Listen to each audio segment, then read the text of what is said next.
So, Fabs, when it comes to favorite quarterback matchups this week, where you going? Yeah, I'm going with Drew Brees, and I get it. Last week, I didn't love the matchup, and Brees had 40 fantasy points. It happens. I've been told about it on Twitter about 200 times, but I play him this week against the Colts. They've allowed the most passing yards per game since week 12.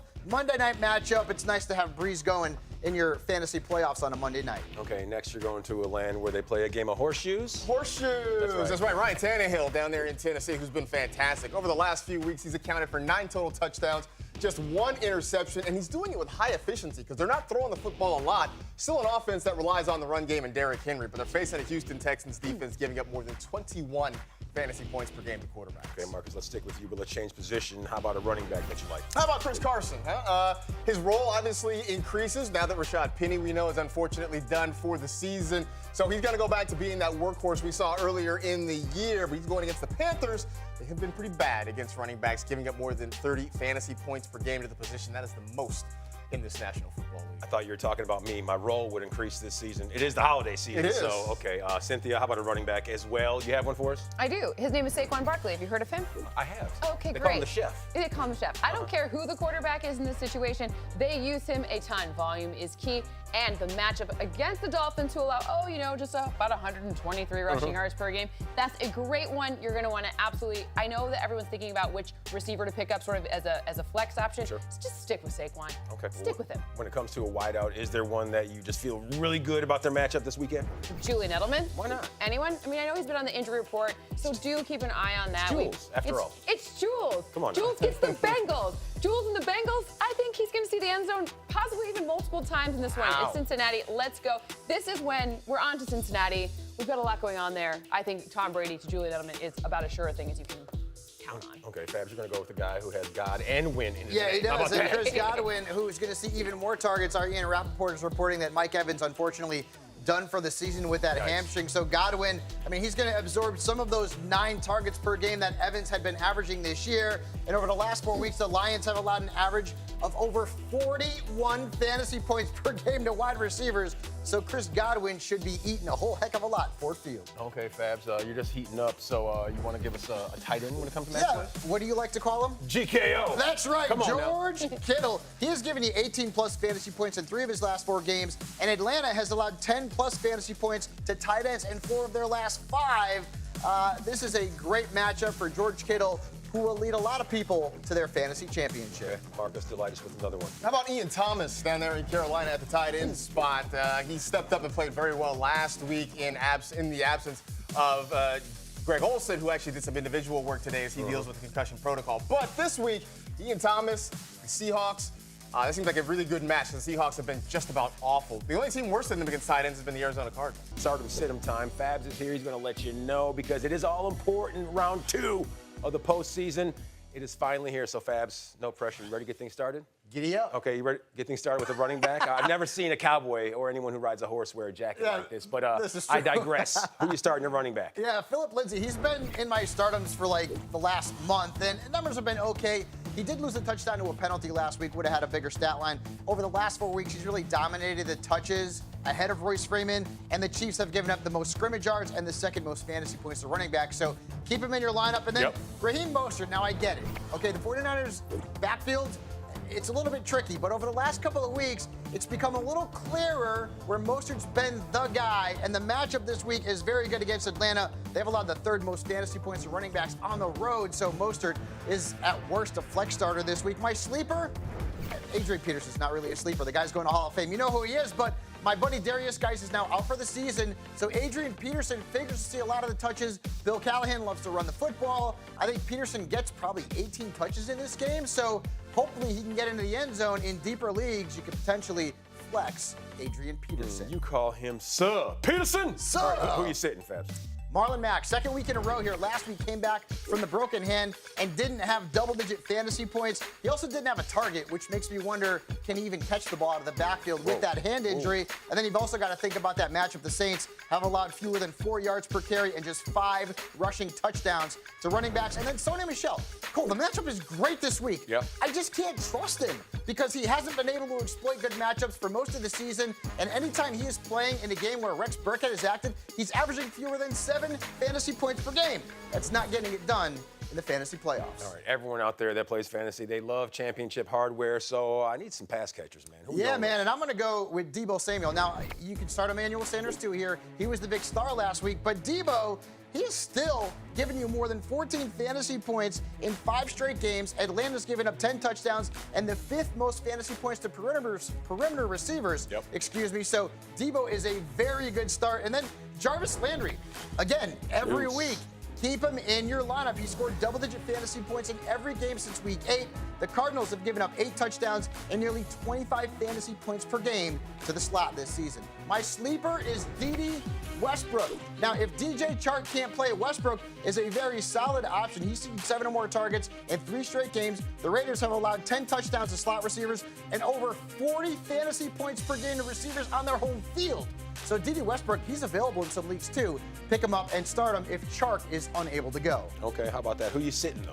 John Brown, I told you weeks ago to trade him because you had to sell high. The matchups were bad, and he has not been producing, averaging fewer than 10 fantasy points per game over his last 3 games. The Steelers are giving up fewer than 12 yards per catch and an average of fewer than 19 fantasy points per game to receivers lined out wide. So I'm fading Brown. Josh Allen's also a fade for me this week. And then Tyler Boyd. Now, I know A.J. Green's out. Of course, he's always been out. Auden Tate just went on injured reserve. But the Patriots have allowed just 2 touchdowns and fewer than 15 fantasy points per game to the slot. So maybe you're going to start him as a flex because the targets might be there. The matchup, though, Cole, is very, very difficult. We're going to help you get to that next level and get that championship hardware when it comes to the playoffs because Fabs is going to let you know who you want to start, who you want to sit. This time we're going quarterbacks and tight ends, but we're starting with the play callers. And Marcus and Cynthia just mentioned him. Jimmy Garoppolo. Yes. He's the QB7 since week 9. He's averaging over 20 fantasy points a game. He's got Atlanta at home this week. They're giving up over 24 fantasy points per game, the quarterbacks, since week 12. I'm also starting Cuyler Murray. He's had 2 real stinkers in a row. I mean, you look at the numbers, they have not been good. But I feel like this is going to be a very high-scoring game, a shootout there in the desert, and he's playing against Baker Mayfield. You're listening These to guys, you know, they want to compete against each other, so I think Cuyler is a very good play. And my sleeper is Gardner Minshew. If you're in a 2 QB league or a super flex league, the matchup is right. The Raiders have allowed the 2nd most fantasy points per game. The quarterbacks at over 21. So Minshew could give you a little mustache magic this weekend. All right, who you sitting this time?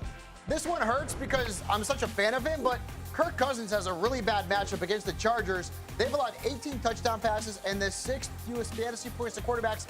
Maybe I'll like him a little bit more if I know Adam Thielen is back, but the matchup is clearly not good. And then Mitchell Trubisky, he's been one of the hottest quarterbacks in fantasy football. He's played the Lions twice. He's played the Giants and the Cowboys. You know what those defenses all have in common? They stink against quarterbacks. So I think at Lambeau Field against Green Bay, I see what you're giving me, that stink eye. Yeah. I would fade Mitchell Trubisky this week. This is a tough Packers pass defense. Okay, hater in the house. How about a pair of tight ends when it comes to guys you want to start? Tyler Higbee. Yep. We just talked about him. This guy is the tight end 1 over the last 2 weeks. He's been putting up huge numbers. If Gerald Everett is out, Higbee should be in your starting lineup. And then Dallas Goedert. He has seen 6+ targets in 4 straight games. The Eagles wide receivers, they're all I mean, Josh McCown almost had to play wide receiver for the Eagles. So regardless of the matchup, I think based on targets and volume alone, Dallas Goedert could be a top 10 tight end this week. Yeah, 4 straight game with 6 or more targets for that man right there. So that is good news. In case you guys missed this out there, Vikings wide receiver Adam Thielen, he is back to practice. And if he's able to go on that injured hammy, it'll be his first game back since week 9, Fab. That's good news for Minnesota. I mean, it is, but from a fantasy perspective, he hasn't played since week 9. He hasn't finished the game since week 6. The Chargers defense is tough on wide receivers. It's going to be a later afternoon game. I may be fading Adam Thielen. We'll see what his practice reports are moving forward, though, for the rest of the week. Okay, scratch what I just said. That's not good news. In case you missed this, our NFL news, insider but Ian Rappaport, he says that Raiders running back Josh Jacobs, he got some good news from his MRI in his shoulder, and he's expected to return Sunday triumphantly versus those Jags. Now, he practiced in limited fashion today, so Marcus is a game changer. Is he going to be one of those for these owners out here? He has the potential to be. His matchup against the Jaguars is great. The last few weeks, running backs have been a hot knife, and the Jaguars' run defense has been butter. So if Josh Jacobs can play, you put him in your lineup. Now, if you spent a waiver claim on DeAndre Washington, don't drop him just yet. Not yet. Just make sure that Josh Jacobs is going to play before you make a final decision. All right, well, moving along, in case you missed this, DJ Chark did not practice today because of that injured hoof he suffered on Sunday.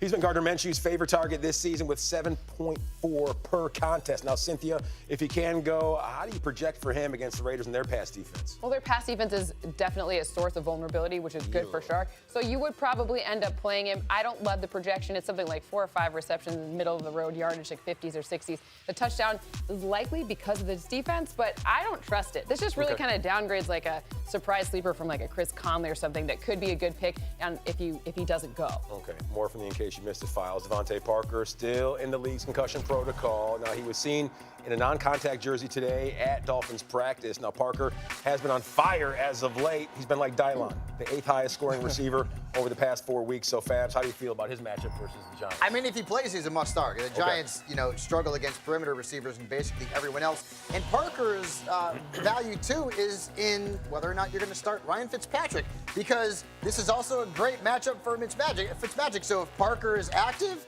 then Ryan Fitz is a more viable streamer this week. Okay, let's move along, because in case you missed this, Giants rookie play caller Daniel Jones, he's out of his walking boot, and he was able to practice today on that banged-up ankle. Now, Eli Manning, he took the first team snaps, and Marcus, it looks like it will be old Eli again taking on those Miami Dolphins. Yeah, I mean, I think that looks like what it's going to be. Sure. I don't know that I'm starting Eli Manning at this point because I think there are some other guys out there that are better streaming options this week for you at the quarterback spot. But you know what? It is a nice play for whoever the wide receivers are. We saw Darius Slayton have a big week. I think Golden Tate can perform. So in that respect, I think there's no real drop-off between Jones and Manning. Okay, we just got word that Eli Manning called and he is not starting you when it comes to fantasy analysts. And you know what? this I would week. agree with that. Okay. Wow. All right. In case you missed this, Chiefs running back Damien Williams, he returned to practice with those injured ribs. And in case you hadn't heard, he'd missed the Chiefs' last 2 games. So, Fabs, if he is a go, can you lean on him in your semis? He's taking on the Broncos. I know it's a good matchup, but that Chiefs backfield just scares the heck out of me. So I'm looking to get to my championship. I think I got to have better options at the running back position than Damien Williams, who's going to be in a committee. Okay, more information for you, those managers out there. The league's number 2 rusher, Derrick Henry, sat out of today's Titans practice with a hamstring. His head coach, Mike Vrabel, called it a maintenance plan. So owners, well, you shouldn't be too concerned. Cynthia, can you project for him against the Texans defense? What do you think? Number 6 running back for the week. Love it. That's Wow. exactly where he projects for me. You absolutely are starting. This is like load management. He's getting the nice, like, hey, you're really good. Just have a day, get good, and then be extra good this weekend against the Texans. We need you to win. Yeah, word on the street's been hanging out with Kawhi Leonard a lot. So that load management, I don't know where he got that idea. And those long arms. They both have really long arms.